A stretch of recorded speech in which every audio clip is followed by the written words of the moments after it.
Hi friends, नमस्कार, जय हिंद, जय भारत। આજના વિડીયોમાં હું મેહુલ પંડ્યા આપ સૌનું હાર્દિક સ્વાગત કરું છું। આજનો વિડીયો મિત્રો ખૂબ જ ઉપયોગી છે અને જાણવા જેવો છે। તો હું એવું પર્સનલીમાં એક સલાહ સજેશનમાં કહીશ કે શક્ય હોય તો પૂરો જોજો અને શક્ય હોય તો બને એટલો શેર કરજો, કદાચ ક્યાંક કોઈકને કામ લાગે। આજનો જે વિષય છે એ છૂટાછેડાની અંદર નોંધપાત્ર એવી ગંભીર બાબતોના લગતો છે કે કઈ ગંભીર બાબતો ધ્યાનમાં લેવા જેવી છે, જે ઘણીવાર આપણે અંડર એસ્ટિમેટ કરી દેતા હોઈએ છીએ અને જે આપણા માટે બહુ મોટો પછતાવાનો ભાગ બની જતો હોય છે। જેમ કે એક ઉદાહરણમાં કહી દઉં કે પતિએ પત્નીના નામે કોઈ લોન લીધી હોય કે પતિએ પત્નીના નામે કોઈ મિલકત લીધી હોય, એટલે બંને પક્ષ માટે આજે હું વાત કરવા જઈ રહ્યો છું, જેથી છોકરી પક્ષવાળાને પણ કામ લાગી શકે છે, છોકરા પક્ષવાળાને પણ કામ લાગી શકે છે। આ બધા જ વસ્તુ જે છે તો ફેક્ટર્સ તો એ મારા અનુભવના આધારે હું કહી રહ્યો છું। કદાચ બની શકે કદાચ કોઈ ઓછું વધતું હોય અને તમારું કોઈ સલાહ સૂચન હોય તો તમે કોમેન્ટમાં લખી શકો છો અને કંઈ પણ પ્રશ્ન હોય તો પણ કોમેન્ટ કરી શકો છો, મારી સલાહ પણ લઈ શકો છો, મારો સંપર્ક કરી શકો છો। તો મોડું ના કરતાં આજનો આ વિડીયો સ્ટાર્ટ કરીશું। તો પહેલું વસ્તુ એ છે કે છૂટાછેડા તો કાયદાકીય રીતે જ કેમ? તો મિત્રો કાયદાકીય રીતે એટલા માટે કે તમે કાયદાકીય રીતે છૂટાછેડા કરશો તો એ તમારા માટે એક શ્રેષ્ઠ વિકલ્પ સાબિત થશે। જેમ કે તમારું જે લગ્ન જે છે તો લગ્નની નોંધણી માટેનું એક સર્ટિફિકેટ ઓલરેડી બની ચૂક્યું છે, તો એ નોંધણી તમારે કેન્સલ તો કરાવવી પડે ને। તો નોંધણી તમારી હશે, નોંધણી પરના છૂટાછેડા, તો એ નોંધણી કેન્સલ થઈ શકેલી હશે નહીં। તો બેઝિકલી એ એક જ વસ્તુ છે। પછી મિત્રો બીજો એક મુદ્દો છે કે એકબીજાના નામે લીધેલી સંપત્તિ। તો એકબીજાના નામે લીધેલી સંપત્તિ જ્યારે હોય છે તો પુરુષ જ્યારે સ્ત્રીના નામે કદાચ કોઈ સંપત્તિ લેતો હોય છે, યા તો સ્ત્રી પણ કમાવું હોય તો સ્ત્રીએ પણ કદાચ પુરુષના નામે લીધેલી હોય સંપત્તિ, તો જ્યારે છૂટાછેડાનું પૂરું કરવાનું હોય તો એ વસ્તુમાં એકબીજાના નામે વધારે ધ્યાન રાખવું જોઈએ। તો અને કમ્પ્લીટ કરીને પછી આગળનો સ્ટેપ ફોરવર્ડ લેવું જોઈએ। હવે નેક્સ્ટ સ્ટેપ જે છે લોન। ઘણીવાર એવું થતું હોય છે કે પત્ની કમાતી નથી હોતી પણ ઇન્કમટેક્સ રિટર્નની અંદર સામાન્યતઃ રીતે આપણે અમુક 100% ઇન્કમ આપણે બતાવી દેતા હોઈએ છીએ। તો મોટી અમાઉન્ટ જ્યારે લોનમાં જોઈતી હોય મકાન ખરીદી કરવા કે 100%, ત્યારે પત્નીના નામે પણ લોન લઈ લે છે, કાં તો પતિના નામે ઓલરેડી ઘણી બધી લોન બોલતી હોય। તો દીકરીઓના પેરેન્ટ્સ માટે એટલે માતા પિતા માટે પર્સનલી એક સલાહ સૂચન છે કે તમારી દીકરીને જ્યારે છૂટાછેડામાંથી પાછી લાવો ત્યારે આ લોનનું ક્લિયરન્સ તમે કરાવી દેજો અને ચોખવટવાળા કાગળિયા પણ કરાવી દેજો। ઘણીવાર એવું થતું હોય છે મિત્રો કે લોન જે તે વ્યક્તિએ લીધી હોય, છૂટાછેડા થઈ જાય પછી એ લોન ભરવાનું બર્ડન એ દીકરી ઉપર આવી જતું હોય છે, એટલે આ એક ગંભીર વાત છે। પછી છે મિત્રો વીમા। જી હા, સામાન્યતઃ રીતે ઘરનો જે કમાનાર વ્યક્તિ હોય એ વીમા પરચેસ કરી શકતા હોય છે, તો પુરુષ સ્ત્રીના નામે પણ લેતી હોય છે। અગર સ્ત્રી ગવર્મેન્ટ સર્વન્ટ કેવી રીતના હોય તો એ પુરુષને પણ હેલ્પફુલ થવા લેતી હોય છે। તો વીમાની રકમ એવી છે કે જે આજે નહીં ને કાલે જે વ્યક્તિના નામે છે એને જ મળવાની છે। અથવા તો બીજું એવું કહું કે હા, એમાં તમે એવું કરી શકો છો કે કદાચ નોમિનેશન્સ જે હોય તમારી હયાતી પછીના જે વારસદાર એનું તમે ચેન્જ કરાવી શકો છો। કદાચ મિત્રો આ વિડીયો જો લાંબો થાય એવું મને લાગે છે તો હું આને 2 ભાગમાં કે 3 ભાગમાં ડિવાઇડેશન કરી દઈશ।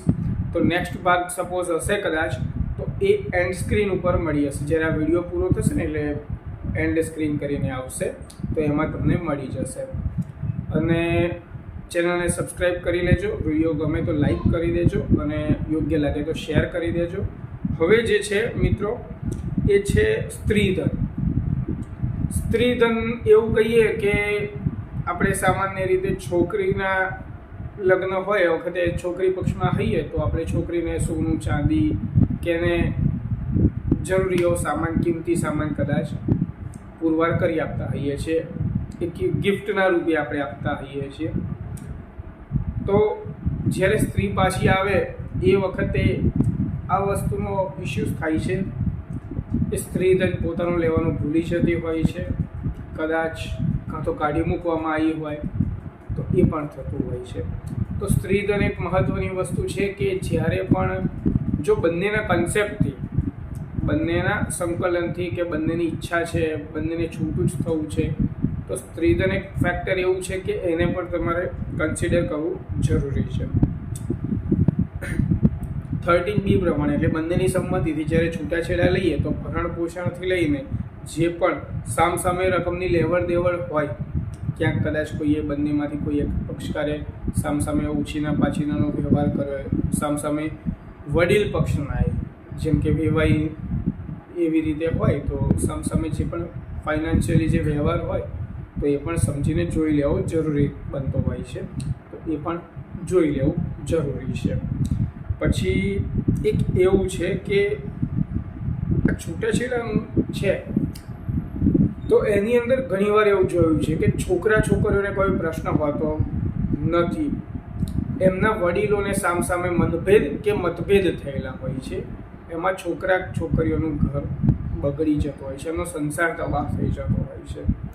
તો મિત્રો આ વસ્તુને ધ્યાનમાં રાખવા જેવી છે કે વડીલો આજે છે કાલે નથી, તમારે અમને સમજાવવાના છે. તમારે એવી રીતનું કોઈ સ્ટેપ કરવાની જરૂર નથી કે વડીલોની અંગત અદાવતના લીધે કે ફેમિલી મેટર્સના લીધે કે સામસામે ઘણામાં એવું હોય છે કે સામસામે દીકરીઓની આપલે કરી હોય છે, તો આણેની દીકરી આપી આને, તો આ જેન્યુઅન પાત્ર હોય તો કાઢી મૂકવામાં આવે છે. અત્યારનો ભણેલા ગણેલાનો જમાનો છે, તમે એક જાગૃત વ્યક્તિ છો, તમારે સમજવાની જરૂર છે કે સામેવાળા ભણેલા કે પ્રોપર વ્યક્તિ નથી, પણ તમારી જોડે જે દીકરી આવી છે એ વ્યક્તિગત રીતે સારી છે, તો એને કંઈ કાઢી મૂકવાની જરૂર નથી. એ જૂની પરંપરાને પૂર્ણવિરામ આપવાની આપણે જરૂર છે. બીજું હું અનુભવના આધારે એવું કહીશ કે ઘણીવાર સંકોચ શરમના લીધે આ બધી વસ્તુ થઈ જતી હોય છે. છોકરા છોકરી કદાચ કોઈક રીતે કહેવા માગતા હોય છે પણ એમને કોઈ એવું વ્યક્તિ નથી મળતું, તો એની અંદર પર્સનલ સજેશનમાં એવું છે તમે તમારા નિમણૂક કરેલા ફેમિલી એડવોકેટ કે જે પણ હોય વકીલશ્રી, એમની સાથે તમે શેર કરી શકો છો. એ અનુભવના આધારે કદાચ તમારું નિરાકરણ લઈ આપે.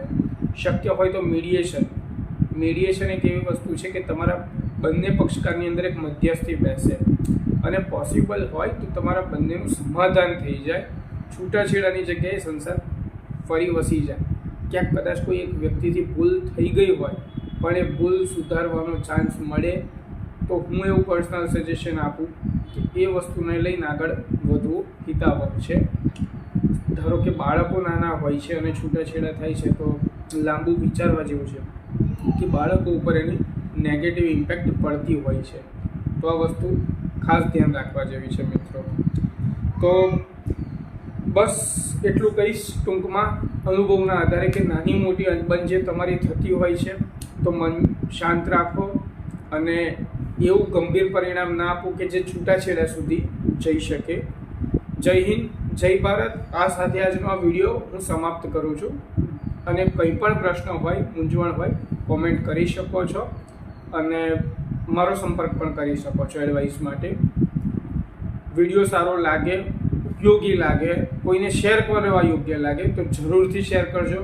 કદાચ તમારા માટે કંઈક નાની વસ્તુ હોય પણ કદાચ કોઈકના માટે ફાયદામંદ સાબિત થાય. જય હિન્દ, જય ભારત.